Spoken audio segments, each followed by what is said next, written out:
Hi, my name is Allison Gamertsfelder, and this is my narrated PowerPoint presentation. I am currently a third year drawing and painting major here at UNT, and I'm going to share some of my work with you today. So starting out, here's some of my realism work. I do quite a few self-portraits. I really enjoy just drawing myself as a subject. It's something I'm familiar with, and I know that kind of psychs some people out, but I personally have no qualms about drawing myself, and I really enjoy it, so I draw myself quite often. This first one here is from last semester. It was a charcoal self-portrait assignment, and I wanted to do something that had a lot of sharp lighting and shadows, like something Caravaggio-esque. It's just something that I always love working with in realism because large shadows help me identify shapes more easily and it just helps me render things more accurately. So yeah, that was a charcoal self-portrait, and the one on the right is a soft pastel self-portrait.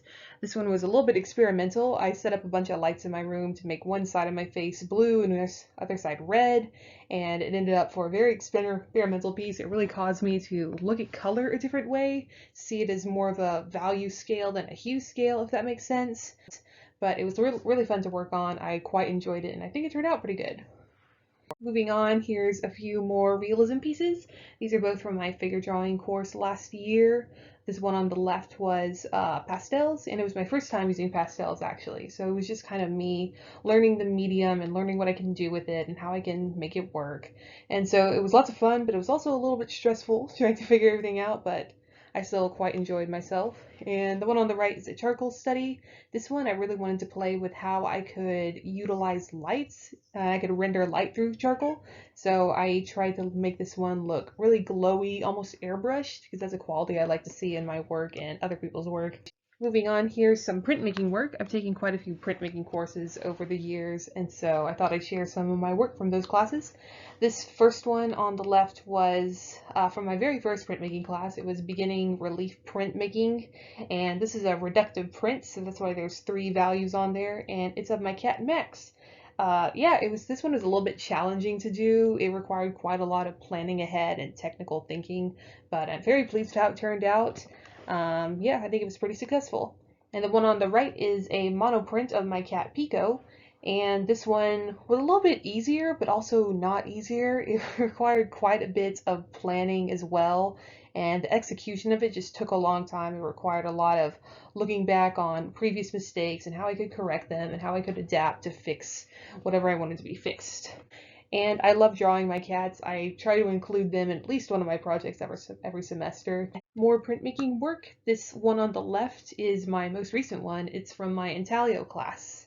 Intaglio, it's a very different style of printmaking in regards that it requires a lot of planning ahead. There's a lot of technical aspects to it. There's just a whole lot you have to do in order to make sure that your print is successful and it turns out exactly how you want it to turn out. So it's quite a rewarding process. So it's once you do it all and once you put on all that hard work, it's very rewarding to see your piece there in front of you. So I quite enjoy the process. And the one on the right is a screen print. This was my first go at screen printing. It was just kind of trying to see how colors interacted with each other when being overlaid and, you know, the different hues you could achieve through layering colors. And this is more experimental work. This is some stuff from this current semester. I've been really getting into this text-based art.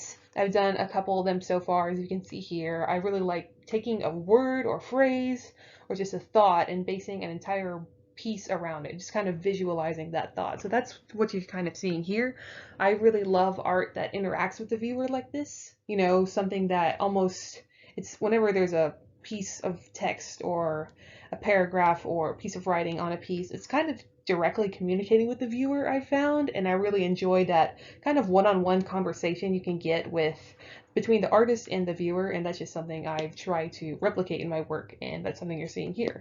And here's my artist statement. I update this maybe about every semester just because my art changes quite often and, you know, it's just something to keep fresh. So this is just talking about how personal my work is to me and how I want my work to be viewed by other people and how I want them to interact with it. So yeah. So that finishes up my presentation. Here's some contact information. My name is Allison Gamertsfelder. My email address is allisong@suddenlink.net if you need to get into contact, and as well as my phone number and my website. So thank you very much for watching. I appreciate it.